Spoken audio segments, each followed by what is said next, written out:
Hello, everyone. Welcome to our third online discussion here from the World Movement for Democracy in Washington, D.C.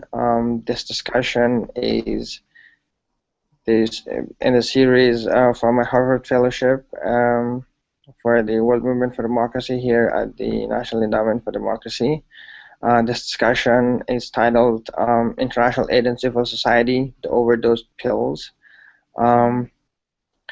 The reason we wanted to have this discussion is that we have long been witnessing conflicting arguments and positions regarding the efficiency and efficacy of international aid in developing countries. A large portion of this aid goes to empower civil society, to give them money to implement projects, to bring accountability, to communicate with the government, and to act as a bridge between the government and their public constituencies, which is a very good thing.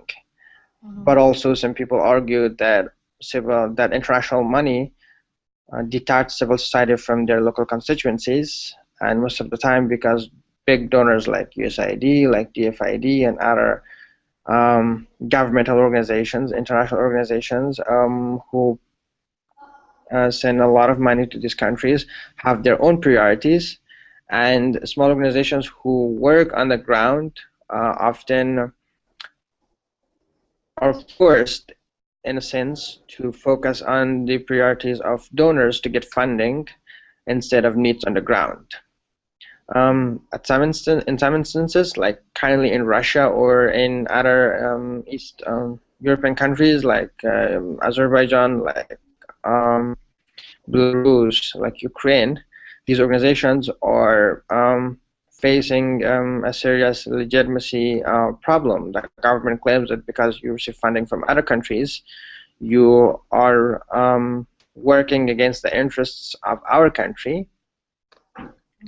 Another issue serious is that most of the time, the money which goes to civil society organizations or to non-governmental organizations are spent to provide public services to the people in small scale. For example, they build schools, they build hospitals, they build clinics, or other source of means of public service, which is basically the primary job of a government to do. And when we give the money to non-governmental organizations instead of spending it through the governmental channels, in one way it undermines the development of a strong central government, which has its own consequences in terms of legitimacy, in terms of how strong that government is to control its territory. So this discussion will focus on these topics. But all those who are watching us online today, you can ask questions on Twitter. You can tweet using the hashtag #MoveDemocracy and WYMDLive. You can send us your comments about speakers. We are very happy that we're joined by very distinguished panelists from different countries. We have Razan Nassan from Uganda, who's an activist in Uganda. She will later talk about herself and her work. We have Ilyas Alami from Afghanistan. And we're waiting for Ibrahim Tami from Sierra Leone. I'm Saeed Madadi. I'm a Hurford Fellow here at NID, and I'll be moderating this discussion. So we just start by Razan, who will talk about herself before we just get off the discussion. Okay. Thank you, Said. Like you said, my name is Razan Nasuna, and I'm pleased to be here in this forum to discuss what I call the most pertinent issue when it comes to human interest. My passion and my keen interest in this discussion today is the fact that we oftentimes look at civil society versus whatever they do in terms of service delivery as a by the way, forgetting that it's key to what to survival, to the core survival of humanity. I've had engagements in different parts of Uganda, considering my previous work experience. But specifically, if you're dealing with grassroots, you would understand practically why we need to have this discussion today. And I'm sure by the time we finish the discussion today, we would have given a clear perspective on going forward, considering that moving democracy is at the core of service delivery, people satisfaction, and public interest. Yeah. Thank you. Elias? Thank you, Said. I'm Elias Alami. I work with two different organizations here in Kabul. I'm the operations manager for Afghan Journalist Safety Committee, which is a network of civil society activists and journalists to protect the rights and freedoms of journalists and also provide a safe environment, safe working environment for Afghan journalists. And the second activity that I'm busy with, I also work with the Afghanistan's New Generation Organization, which is a youth-led organization that works on grassroots efforts to build the capacity of young Afghans and also help promote the idea of critical awareness and critical thinking among young Afghans. The organization that I work with was established in 2011, and ever since it has been working in different areas such as media, freedom of expression, civic engagement, and youth empowerment. Thank you. Very good. So the first question, which just start the discussion, I'd like to ask you, Ilyas, that Afghanistan has been a big recipient of international money, at least for the past 13 years.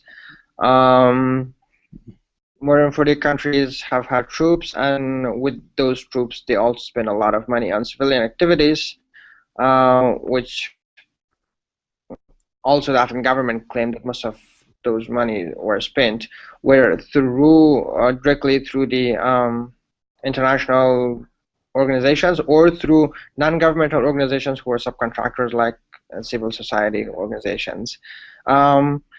So how much do you agree, or what is your take on this, that the international money distances civil society from their local constituencies? I think the problem with the international fund or international money and the support for the civil society comes in when, as you mentioned, the idea of having priorities. The international fundings always have its own priorities, and the work that has to be done on the ground is completely different. And whenever the international money is pumped into a country like Afghanistan, everything was moved towards a project-based approach. Nothing was process-based. So the priority of two different donor association of priorities, the civil society, in order to survive, would go after different approaches, and this distances the civil society organizations from people who are one of the main donors here in Afghanistan would work in, let's say, women's rights affairs, and as soon as that donor runs out of its own funds or their program finishes, civil society who has been the recipient of donor money would shift its approach towards something that would bring in the funding, and with this the push for survival, this creates a barrier, or it creates a gap between the civil society and the local constituencies or the beneficiaries. So you think one issue is that because the funding is not sustainable, and then civil societies just shift from one area to another area, focus only to just survive functioning? Yes, I think when you're not sustainable, you try to broaden your the scope of work the big from different organizations, and this when we open up or when we broaden our scope of work, what we do is we invite the chances of having different matters at hand, and this will create this will actually it wouldn't be very effective. I would say it wouldn't be very effective for our cause, because we are now touching on so many different causes just for the sake of our own survival. So what if even the funding is sustainable? For example, if you, because only for the mere fact that that funding stops, you're not supposed to, or you do not have to shift from one area of concentration to another area, and you still have funding. What if the funding is still there, but the priorities of those donor organizations is different than what people might need on the ground? For example, what if it what if, for example, a donor runs a big project for women empowerment, and then they have specific criteria to run projects with that, which might not reflect the needs on the ground, and still the organizations who want to work on the matter, they will just try to implement those benchmarks that the donor has set forward, because that's the only reason to get funding, and then they might not actually see what people need on the ground and what are the very exact things that might affect the status of women's rights.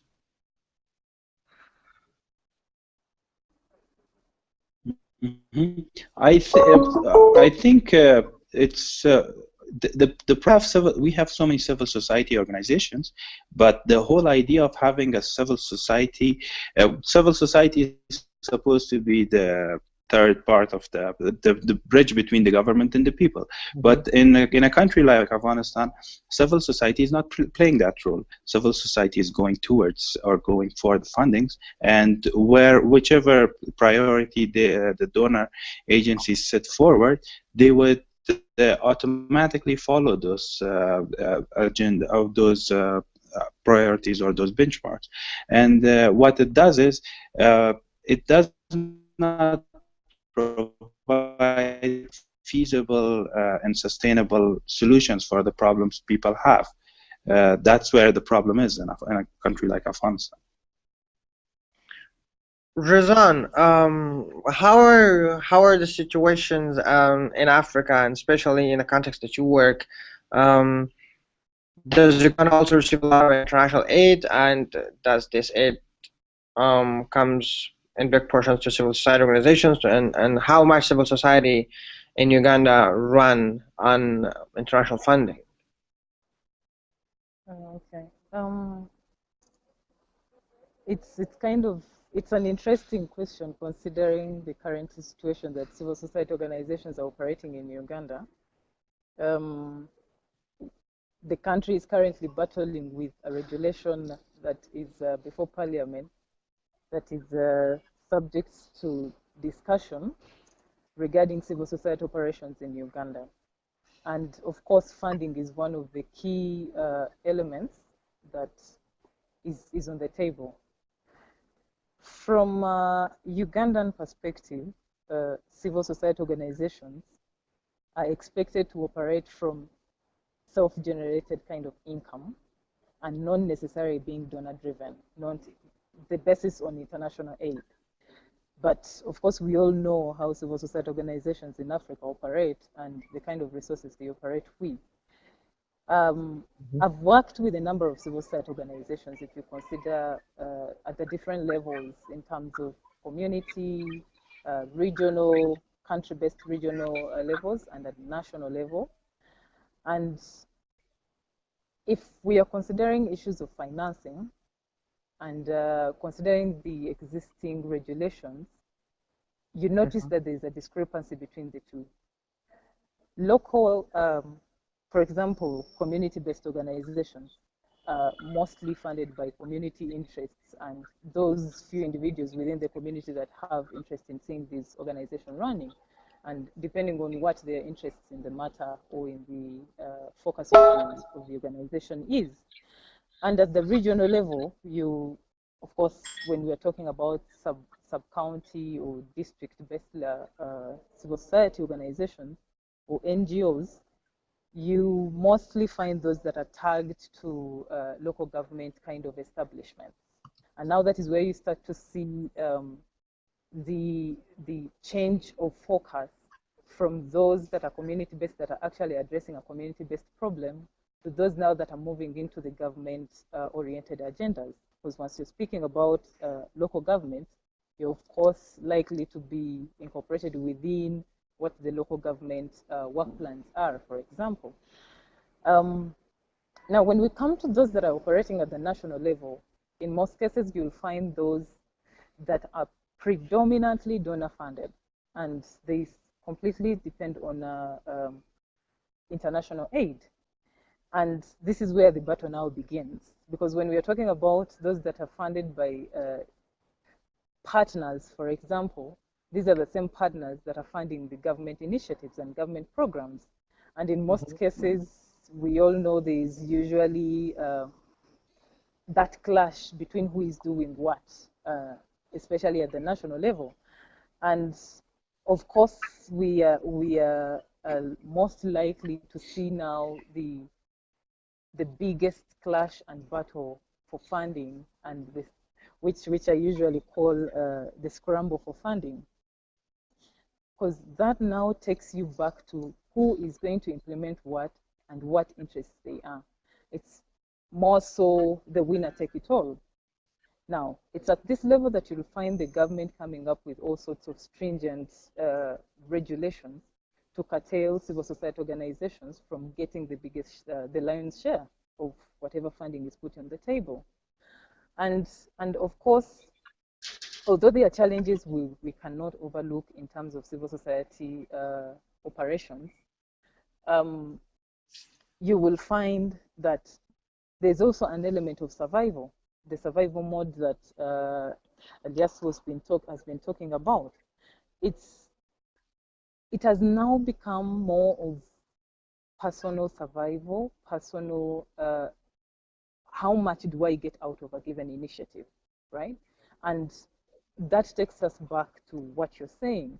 If we're looking at who is putting that service on the table, we should also consider what that person's interest is in that service.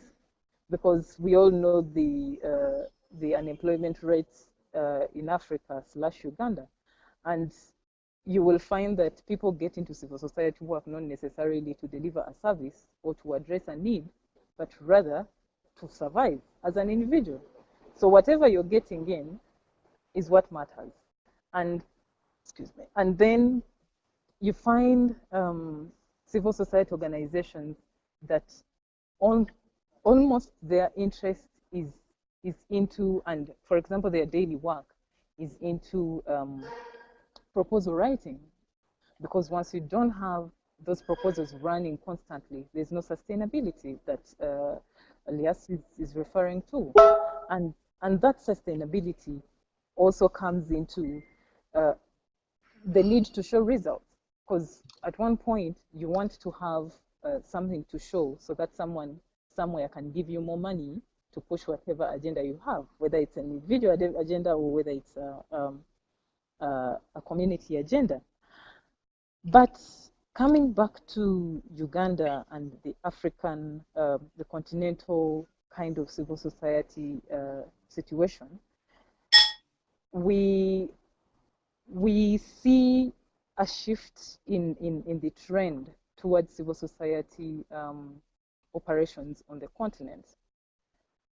If you take 10 years back, you will notice that 10 years, the focus was more, for example, into electoral rights, into voters' rights or civil political rights, if we take it from that angle. But now, currently, we are seeing the shift going towards more of economic, social, and cultural rights. We are seeing more civil societies moving towards service delivery, maybe putting up a community school or a secondary school somewhere, maybe contributing towards elementary education in a given health facility. And of course, that shift is a welcome shift.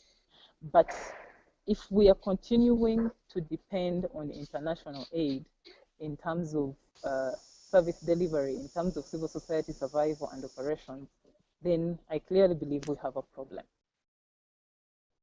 So you also think that one of the issues in Africa is that the government and the civil society compete over international funding, international level, because they are partners with the same organizations in international level?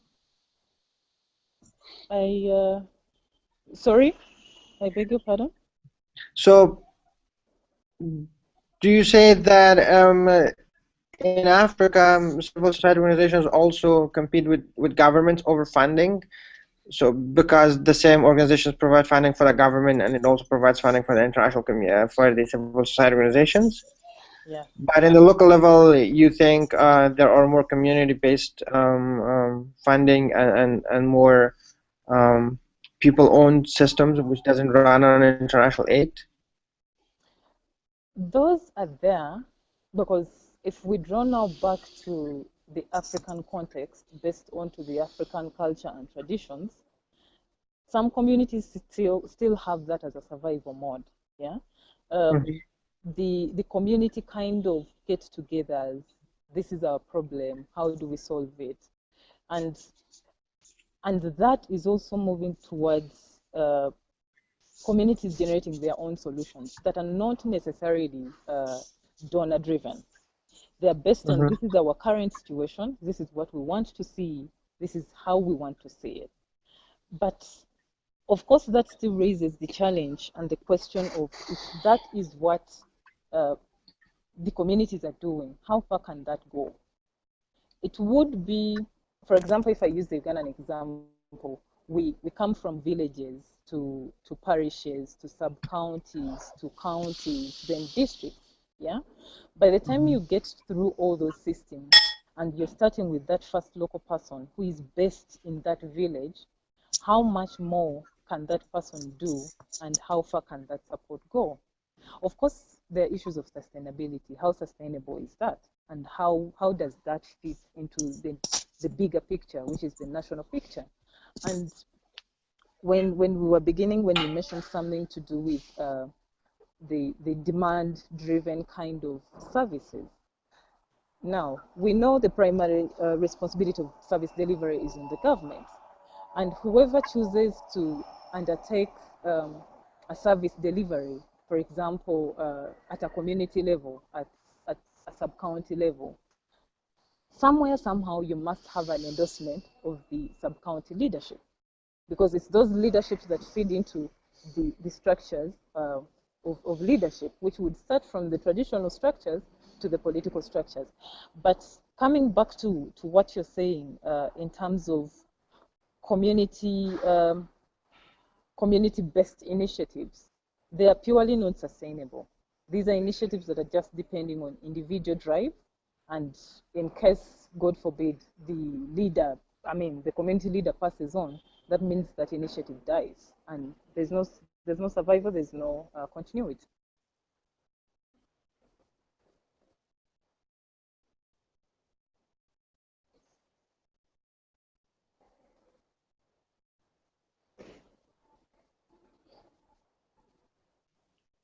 Okay.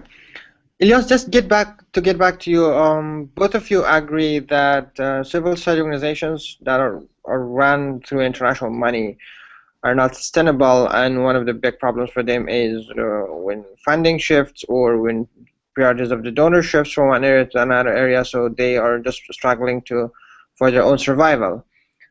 Then the question is, do you think if international money was not available, if these organizations were run from its beginning without international support, without this money, do you think we would have witnessed the growth of stronger civil societies in those countries?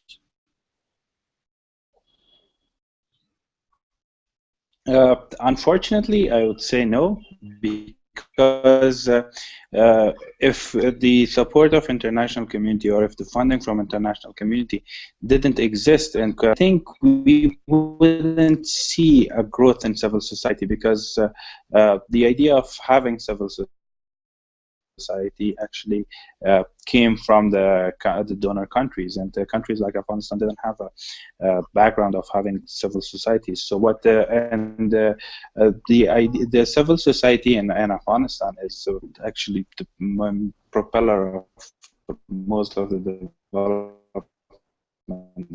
that happens, because they are the ones who are employing a big number of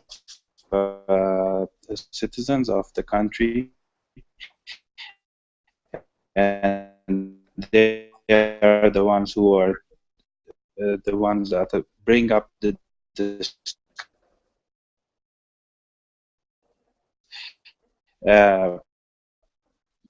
the birth of the idea of having civil society came in with the fundings. One of the important discussions in Afghanistan was to have a civil society and support the civil society.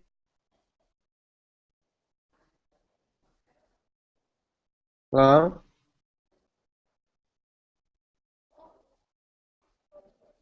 Yes. Can I say something? I seem to have lost him. Can you hear me?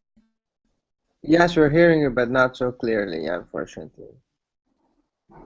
Can you hear me? Yes. Please go ahead, Elias.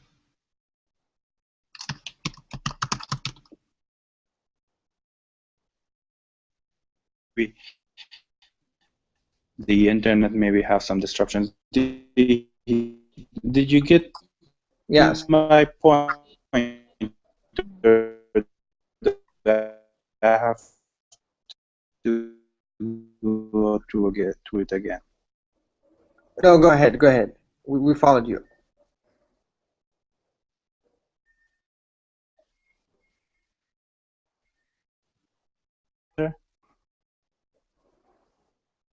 Go ahead, Elias.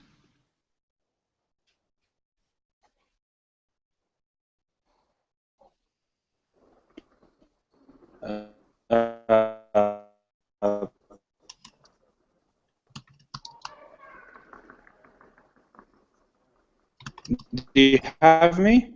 I have a feeling you can't hear me. Can you hear me? Can you give me a heads up? Yeah, now we're hearing you. You're breaking. Now you can. You're breaking. I think if the connection is low, so you can just turn off your video and only you can hear your voice, if that helps. But can I chip into what Elias was saying? Yeah, Razan, yeah. Go ahead. Right.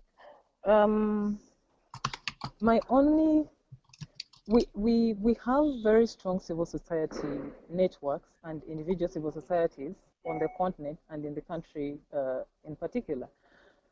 But and these, whether they're predominantly donor funded, whether they're predominantly in-house funded, there is only one thing that comes up, and every time you're talking about financing, you would always notice that they're saying it's not enough, and the challenge is resources. My only problem with aid is the fact that your international partners or development partners are providing fish, but they are not teaching people how to fish. You would rather give someone a fishing net and a boat to go and actually learn how to fish than providing fish all the time. For sustainability purposes, we now need to start thinking about aid versus sustainability plans. If you provide aid, how sustainable is that aid pushing the agenda forward, with or without that aid? And there's at the continental level within the African Union circles, there are efforts that are moving towards Africans for African problems for African solutions, and these are moving towards looking for alternative resources, alternative sources of funding. And of course, considering that civil society organizations are key to this element, it's just a matter of fact, I mean, a matter of time for these societies to tap into such initiatives.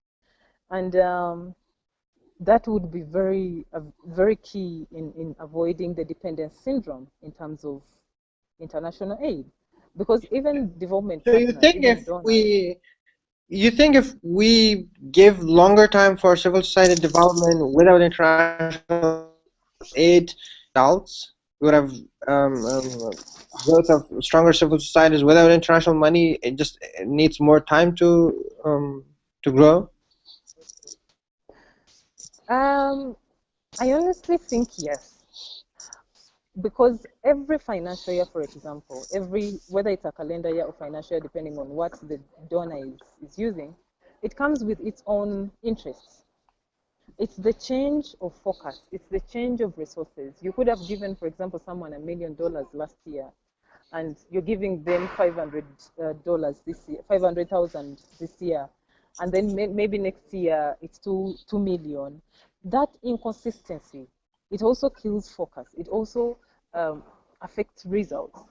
But there's also the need for us to appreciate the underlying problems. We might be looking at finances as finances in its entirety, but there are also issues of capacity. Because if you're looking at giving, for example, a human rights NGO money to promote and protect a certain, or to promote a certain right, for example, and its focus last year was probably within health service delivery. How are you switching within the interests? How are you being able to deliver on different interests? Because that also comes with capacity. If we can address issues of capacity, that is part of the sustainability plan. You could also be able to absorb more money and use it more effectively if you address it to, if you allocate them to the most needed needs, I mean, services. And it's not necessarily everything financial. Hello. Ilyas, the point that Razan is making is very interesting, saying that if you give more time to civil society organizations, they will grow stronger without international support. And given the case in Afghanistan, that many of these civil society organizations are active in city centers, and a very huge portion of them are only working in the capital. But there are a lot of local mechanisms out there in the village, in the rural areas for people, for example, traditional conflict resolution mechanisms and other ways that people handle their problems, which we never focus on. So do you also think if we give time or at least support, non-financial support, we give to those mechanisms, to those initiatives, it will have been a different thing? Because it's true that civil society, in a way that we know in the capitals, is something which came with international presence in Afghanistan, but also those local mechanisms existed there for a long time. The matter is that we need to call them civil society. Maybe before we just didn't call them the specific name. Yes, I think I agree that everything is very Kabul-centric and everything is very city-based. And looking at our situation in Afghanistan, we don't have a big population in the cities. Kabul is very overly populated, but the other part very highly populated. Most of the population is in the outskirts and the districts and sub-districts. And I agree. The only difference between the traditional methods and also the contemporary method, which is the known civil society organizations, is the ones that are in the districts, they have more autonomy, and they also have a bigger constituency, and they have a better support from the local people, from the masses there. But the ones that are in Kabul or in other cities, again, the reason they are established in those places are because there is a cause for their existence. Their existence is mainly focused. When we're discussing the idea of having civil society, I think the movement of, and it should focus on each civil society organization to propose a change for a process that has been either damaging the society or either needs changes. And that's not happening based. And I would say if we label the local methods or local ways of support among people, civil society, they would be considered civil society. But the approach they choose, it's very traditional. It's not the contemporary method we, the members or the younger educated generation would call civil society, but they are very effective, I would say.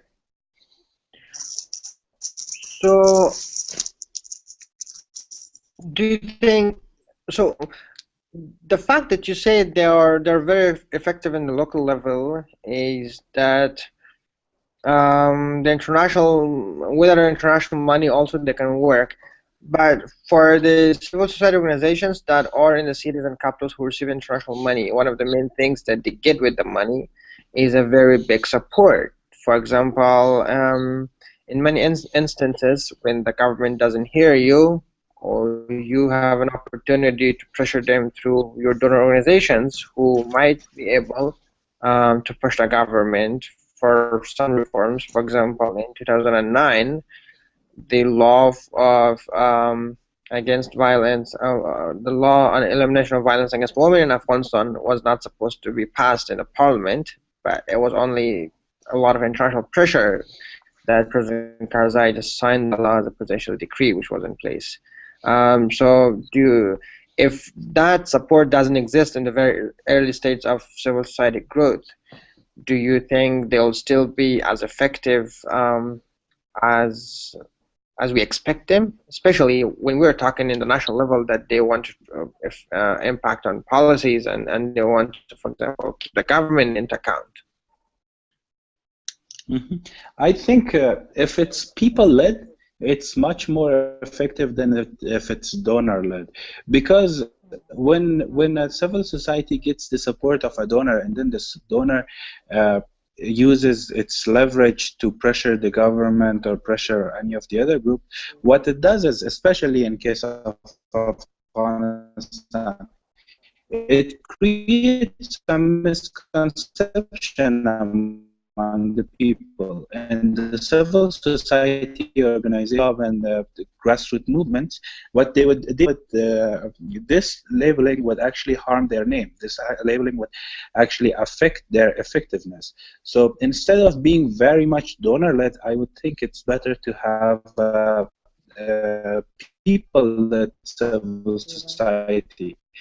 And the growth of civil society is the civil society gets more support from the people, then they will be able to grow exponentially, and they would be able to be a bigger source of pressure on government and on in different sectors. Thank you, Razan. One of the very main issues which you also raised in the very earlier minutes of the discussion was how civil society relates to government. Sometimes, for example, they even compete over funding from the very same organizations. So the question is, when we spend the international money through civil society, what are its implications on the government? Don't you think it undermines the legitimacy and the development of a central government, because you give this money at some point for public service delivery through civil society organizations, and these are the things that are originally and technically the things that should be carried out by a government. So doesn't it undermine the government's ability to act as a legitimate bureaucracy? I think it does, Mm-hmm. because the argument here, the argument in Uganda right now, is whether civil societies are supposed to be delivering anything if they have to. Mm-hmm. And the argument is that, can we have civil society play their role? And the role in quotes is interpreted as the monitoring role. It's the Mm-hmm. oversight role. That if you expect civil society organizations, for example, if they're dealing in health, to put up a health center, what would the government do? Mm-hmm. In most cases, those are the health centers you're going to find that are empty. They have nothing because they can't be equipped. There will be fights over who is going to buy the medication, who is going to buy the equipment, then who pays the doctors, you know? Mm-hmm. I think it's an element of understanding who should do what. Because Mm-hmm. that takes you back to how civil society services are being perceived. Like Elias is saying, if it's people driven, if it's in most cases demand driven, the civil societies will come from the community level, feeding into the government level, delivering, letting them know what people want them to deliver. If there is that linkage between what civil society organizations receive from the community and trickle that down to the government, and maybe sit on some sort of a round table on a technical level to discuss the different needs, to discuss the different priorities, which in most cases we know does not happen. And Mm-hmm. if for example, if you come to the new legislation that is being enacted in Uganda over civil society NGO operations, you will find that at the core of that is to define what civil society organizations are supposed to be doing. From the civil society perspective, you would look at it as the shrinking space of civil society organizations. But from the government perspective, they would also argue it as we are streamlining operations and service delivery. So it goes back to who should do what and where. So you think the government should do the public service delivery, and civil society should not implement those activities? They only should monitor the government? Oh, I think it's an issue of knowing what exactly should be done by who. I will So give you a clear what should example. exactly be done by the civil society? Exactly. Let me give you an example. If, for example, you're talking about a community, a post-conflict community, yeah? And I'll take Yes. the example of northern Uganda, Mm-hmm. that is just emerging from conflict. There are Mm-hmm. issues of development, there are issues of socio-economic development, there are issues of psychosocial uh, services that are required. If, Mm-hmm. for example, the government tells you through the resettlement plan and the reintegration plan, for example, and they're pledging to deliver education service, education centers, maybe schools, maybe vocational schools, health centers, and they're maybe constructing roads. They may be encouraging people to go into livelihoods. Now, Mm-hmm. it takes us back to what civil society role is in this. If the Mm-hmm. government does not deliver at a given time, who is there to watch over that? Who is there to do that advocacy that is behind the scenes? Because it's the government, and they will tell you, this is what we have, this is our budget, this is our limit. If Mm-hmm. it's an issue of compromise, that because your budget could only build one school and there are 50,000 children that are supposed to go to that school, can we have an alternative school, some sort of a seed school that is going to be constructed to do this? You will notice in that sort of discussion that there's some kind of negotiations, there's some kind of engagement, which is lacking. If there is that connection in planning, if there's that technical backstopping, then we are able to see who is supposed to do what. If the government has failed to deliver, and maybe there's a development partner who is willing to come through USAID to put up a school, and we all know that would have gone through the normal system, it would have gone through formal MOUs and things like that. And these are things that should be brought to the table. Now, considering the fact that there's that shrinking space, the two parties, for example, the government and civil society organizations, cannot sit. It's what brings in the element of civil society organizations taking it up to themselves to go and deliver services they perceive that the government has failed to deliver. Yeah?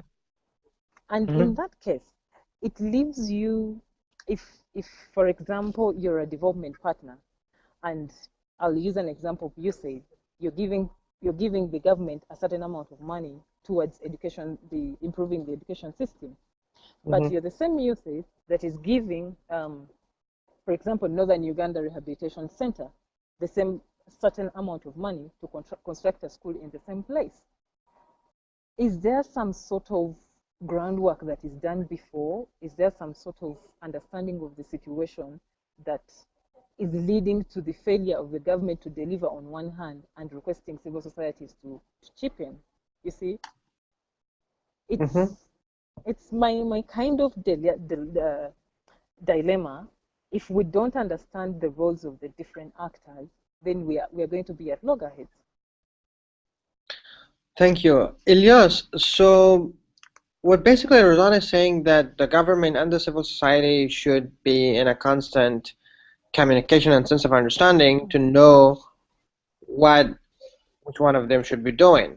So for example, if the government fails to deliver public services, then the civil society organizations might be able to help them. But that's exactly the question. If instead of increasing the capacity of the government, instead of trying to fix things into the government to be able to deliver what it's supposed to deliver, if instead of that we are supporting civil society, non-governmental organizations to offer services, so don't we just undermine the government itself? It would undermine the government, and I think civil society shouldn't be playing the role of an executive, or shouldn't be the ones who would make the executive decisions. I think civil society is there to look at what government is doing, pressure them where they are doing things wrong, and help them in terms of what are the right things. For instance, government is supposed to be the one who is implementing the laws. And if there isn't an existing law on a matter, for instance, the issue of eliminating violence against women in Afghanistan, that law didn't exist. And civil society was the one who was supposed to gather the information, propose a draft law, and then it was and then pressure the government to implement this law. After the law is approved by the government, then it's the civil society who would pressure the government in different cases to use that particular law and implement it. That's where the role of civil society kicks in. And this, I don't think creating a parallel system next to government, if we create civil society as a parallel system next to government where both of them are providing the same services, whereas one is providing better than the other one, and for instance civil society in this case is providing better services than the government, then we are actually undermining the whole legitimacy of that government. If that government cannot do its job, or if it's not capable of doing its job, then let the civil society become the government, or change the government, the ruling government, and then take over. We cannot have both of them doing the same thing. One is the government that are implementing the policies, and then civil society is the one who is proposing the policies, and who is the one who is pressuring the government to change things based on the policies and recommendations they have gathered from the people, from the communities, and that which is more effective. That's where the role of civil society plays better, I guess. To add to that, Ilyas, for example, in Afghanistan, two of the very obvious examples is that there are civil society organizations who run women shelters for women who are Mm-hmm. subject to domestic violence, women who run away from domestic violence and don't have anywhere to go.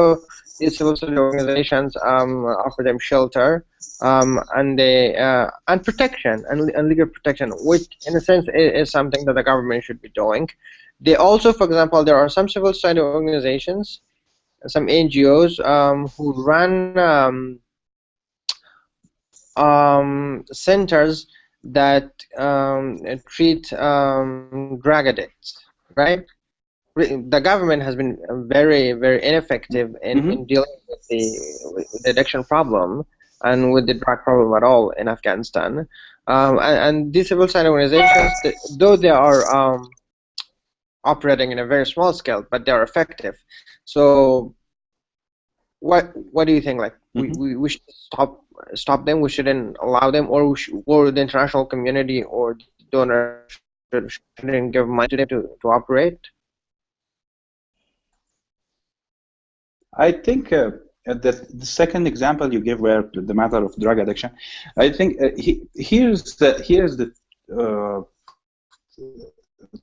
the interesting part of civil society activities in Afghanistan. In Afghanistan, civil society are doing almost everything the government cannot deliver on. And some of these activities that the government is supposed to do, let's say, and the civil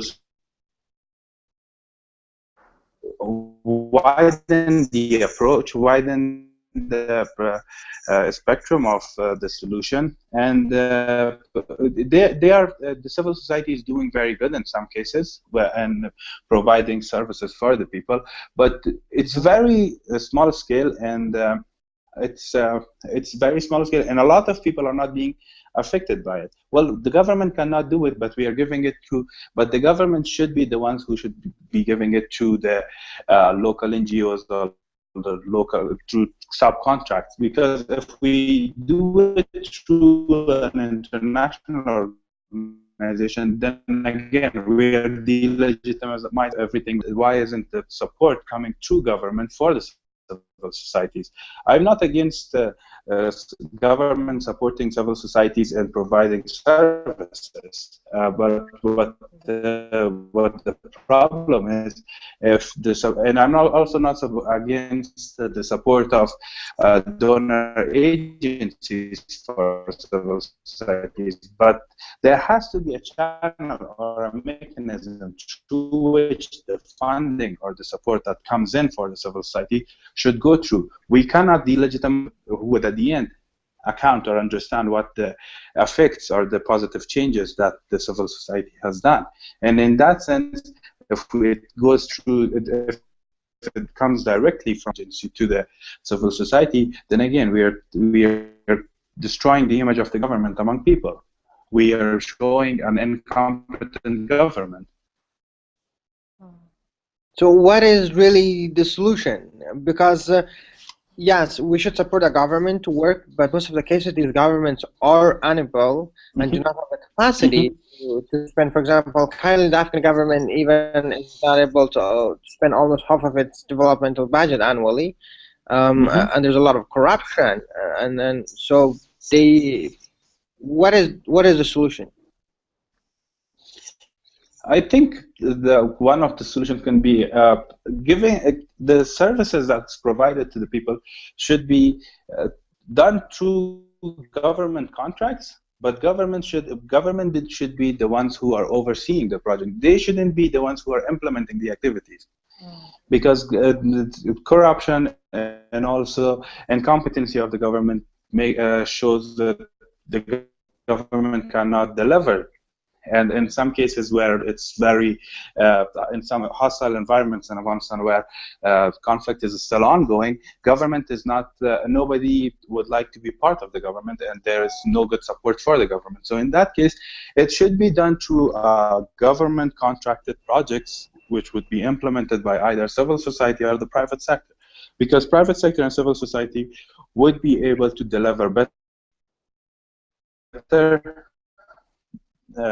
outcomes, and they would be able to deliver better services the people become small scales, but at the end of the day, when we gather all of the small scales, would become a business. And the government should be the one who is the main supporter, or the funding that's coming outside, it should come to government, and government should distribute it again to private sector organizations, non-governmental organizations, and other agencies.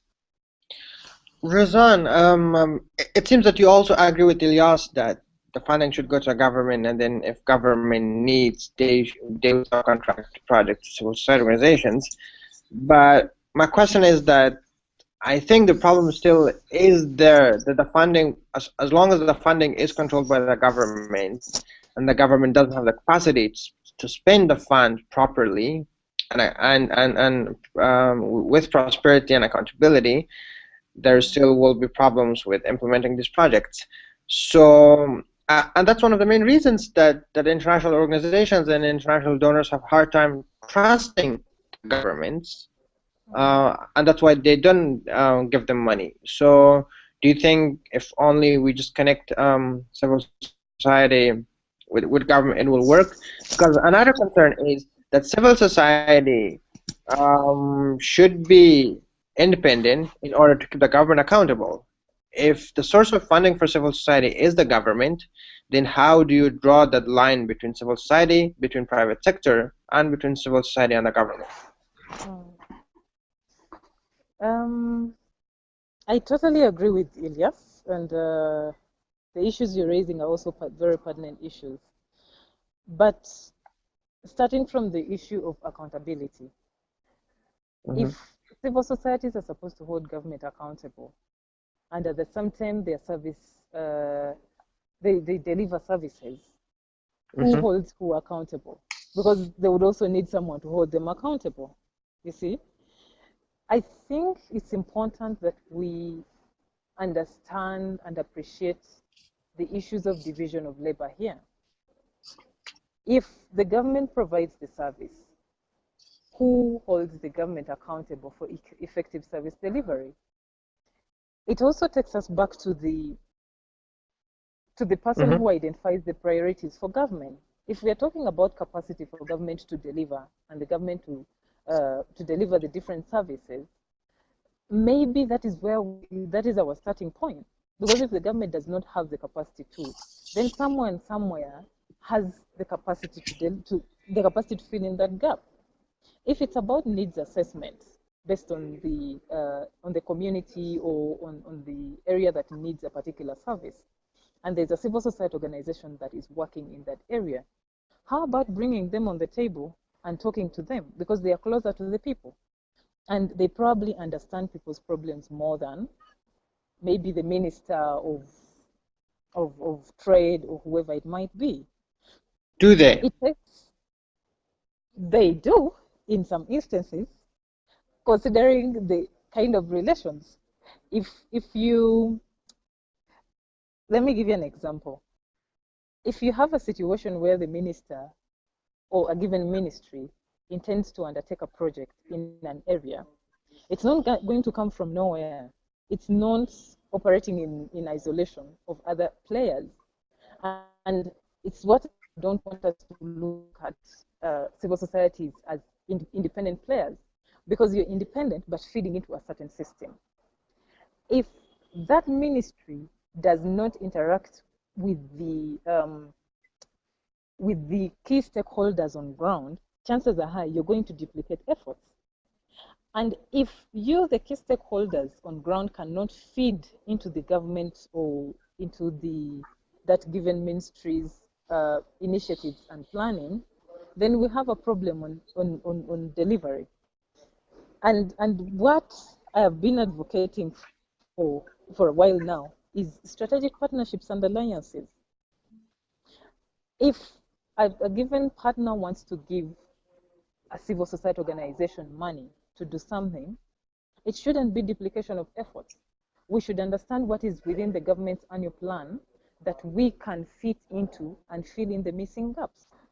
If we can't identify those problems from the civil society perspective, then there's a problem with the planning. But that also doesn't contradict, doesn't put civil society in a hard position to prioritize between what is within the government plan and what is the donor priorities of international organizations for funding and what is needs on the grounds. Which one do you run first? Maybe the plan that the government has doesn't really reflect the needs that you think exist on the ground, which should be responded because you said they know the needs better than a minister or those who run the government. But also, international organizations who give them money, they sometimes have their own funding priorities. So, which one should you go first for? That's like the chicken and hen story. But What's that? if if you're looking at priorities, and if you're a progressive development partner, you will adopt the demand supply approach, right? Which would go for the needs assessment first, which would go for the analysis of the situation and evaluation of the area you want to get involved in. And with all due respect, that now takes us to the selfishness of some development partners. Some development partners would bring money on the table because they want to have accountability somehow, because they want to be seen to be delivering a service, maybe in Africa or in a developing country. But that shouldn't be the move. That shouldn't be the strategy. The strategy should be for the betterment of that given country.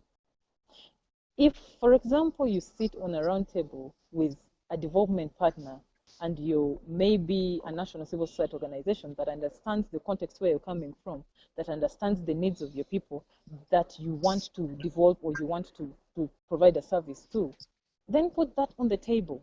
And all plans should move towards that. Now, there's a problem of, I don't want to call it inadequacies in planning, but due to probably lack of a proper word, I'll use that. If you don't understand the context you're coming in, you will always impart what you think is what is needed. But how about you getting it from them and you plan along those lines? If, for example, we take the two countries, Afghanistan and Uganda, and particularly northern Uganda, and they've all gone through conflict situations. And the environment could be fragile in a way. And you, because you've funded projects in Afghanistan and you've found them to work and they've delivered and maybe they've been effective, you think the same would apply to people in northern Uganda.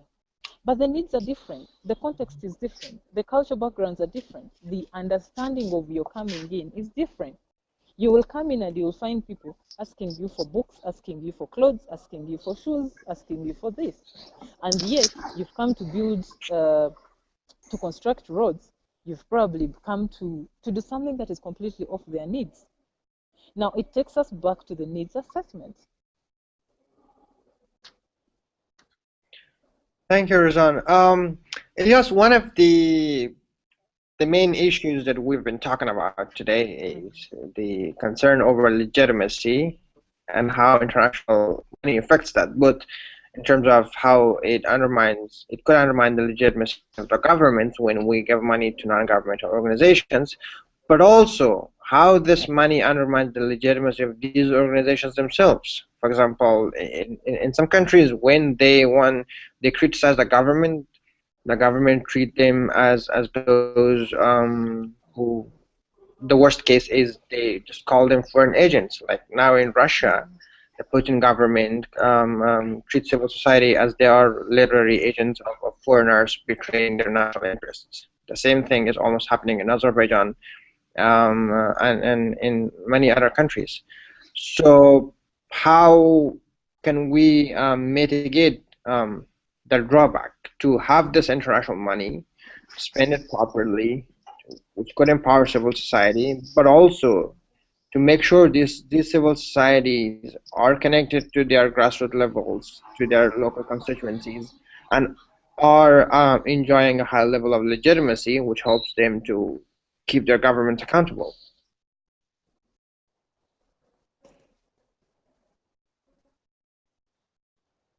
Ilyas?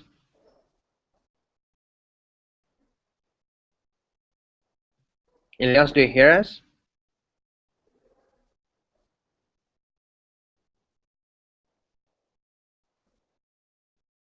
Ilyas? Rosanna, if you want, you can just jump in and talk about a question. Elias needs affirmative action with his technology. Back to your question. I think it's an issue of being detached from reality that we are having these situations at hand. Because if you're talking about legitimacy of these civil society organizations, what brought them into existence in the first place?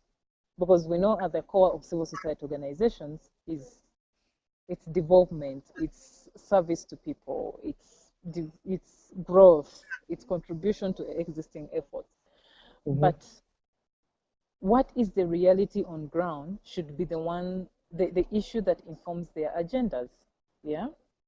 And I don't think it's even an issue of debate whether we should have government legitimacy versus civil society legitimacy. That takes us back to the element of partnership, the element of working together. In my country specifically, every civil society organization you will talk to, every person from from the civil society organizations would always tell you there's shrinking space. We can't speak anything. We can't do anything.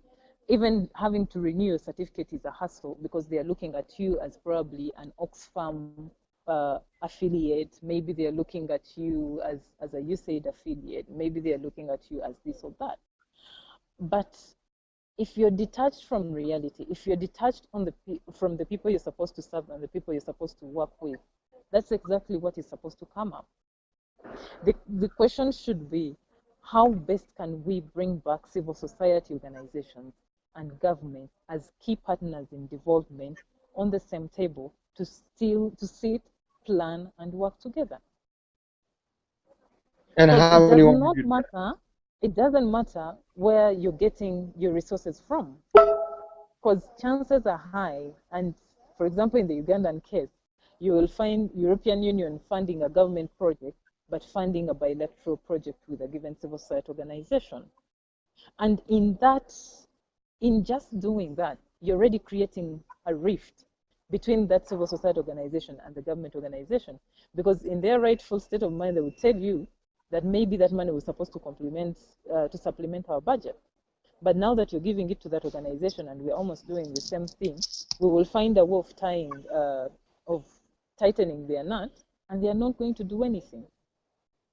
But it's in the interest also of the development partners or whoever is giving the international aid to bring the two parties together, because your interest shouldn't be one prospering over the other. The interest should be seeing the results at the end of the day. Thank you. Ilyas, do you hear us now? I can hear you. Can you hear me? Yes. So sorry, I think it cut through again. Yeah, so the question we were discussing is that civil society also, the international money also undermines the legitimacy of civil society itself, which Razan thinks if they remain connected enough to their local constituencies and they have local support, then there is no concern over their legitimacy regardless of their source of funding.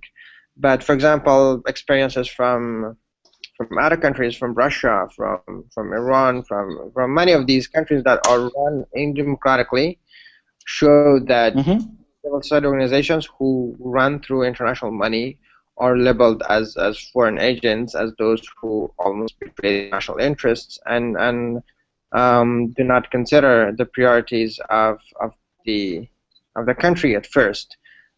So how much do you think that that's true in case of Afghanistan and other countries, and how do you think it's possible to mitigate that?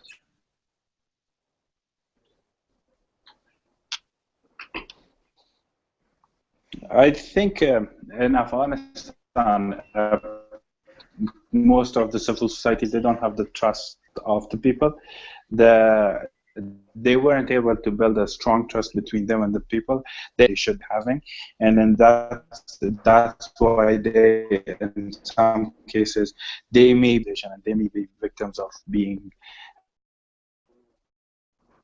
or named what with civil societies, as you mentioned, in some of the non-democratic countries, what their problem is. Well, the civil society and autocracy does not go hand in hand. So if in a country where there is no democracy, civil societies growth and civil societies expansion is at risk. And it may be a very negative and pessimistic view, but I think the country has to go to a process of democratization. Then civil society can have room for growth and expansion. And in cases of Afghanistan, I think it's still because we have only had 13 years of development, and in these 13 years, a lot of money has been pumped into the country. But I think now the new phase for civil society has to start now. And in this phase, civil society has got to become the trustworthy flag bearers of people's problems and these and their local communities and then in their local districts. Otherwise, if they can't gain the trust at first, then government would have a very easy tool of delegitimizing them in the face of people and also in overall situation. Thank you so much, Ilyas. As the very last question to discuss today is the only thing that I'm still concerned of is we also discussed that many of these organizations are centered in the capital and also in some small city centers, and they often fail to reach out to people in the rural areas out of the cities, people who comprise a very big portion of the population, and people who really need help comparing to those who are living in the cities. So how do you think that spending international money could be reformed, to put it that way, to make sure it impacts people in the very grassroots level in rural areas, and it causes a wider change than only focusing in city centers? I think the first thing, if we're talking about donor money, or if we're talking about international funding, I think the priorities has to be realistic. The priorities has to be set in a way that reflects the actual need of the people. If we are not serving, or if we are not looking at what people need, and we come up with our own priorities, then wasting the money. We are not actually spending it in the right direction. And if we don't do proper assessments, field assessments of the situation, then we will still be in the same position as we are today. We will still spend millions and billions of dollars on causes that is of no concern for people. We have to look at what people need. We have to discuss with the communities what are the basic needs and necessities of such communities, and then go on to shifting the priorities. Moving things from Kabul, I think the reason most of the donor funding that has been very capital centric and also very based in city centers were because we are looking at values to discuss, and we are not looking at solving people's problems. We are not looking at providing services for people in the villages. People in villages are not in this stage, especially in Afghanistan. They are not in this stage to look at values. They are more in a stage of a necessity. For instance, clean water, healthcare villages would look for, but if the priority is set to provide people with the rights and freedoms, then it would automatically, that priority would automatically drive the funding to one of these city centers where the other necessities or the other first things. So if we have to look at priorities, we have to shift our priorities in order to provide better services and better facilities for the people outside the city centers. Thank you, Ilyas. Razan, what is your last take on that? I 101% support Ilyas's position. Let people determine what they want. Let's avoid the boardroom planning and thinking that is what will work. Let people be consulted and priorities got right. But the other issue I want to emphasize is the issue of partnerships and strategic alliances. No stakeholder or actor can act alone and achieve results. It's through partnerships, it's through other stakeholders that you can be able to have the comparative advantage and ride on each other's strengths and address each other's weaknesses. But also, I want us to move from thinking about financial support and aid in terms of financial resources to aid in terms of technical support and capacity building, because that leaves a landmark more than the money that will flow in and flow out, or that will flow in, do something, and that's it. We need to think about sustainability and how to keep the momentum of what is started in any area. Thank you so much, Razan and Ilyas, for your time for discussing us, and thank you all who took the time to watch us all over the world in different places. The discussion. We were very sorry that we couldn't have two of our panelists due to some network errors that couldn't allow them to join the discussion. It was a very good discussion. We heard some very genuine perspectives from our panelists about how to mitigate the drawbacks of international aid and how to build partnerships between the government and the civil society so that the government also remains strong enough and the civil society also is not concerned more about service delivery, but instead more in how to monitor the government and make sure people's concerns and their views are bridged to the government, and how it's necessary to do a need assessment and hear from people before planning, whether at the civil society level or at the international level or at the government level, about any plan. Thank you so much both for your time and for your participation. This is the end of our discussion. Thank you for hosting us. Thank you very much, Said.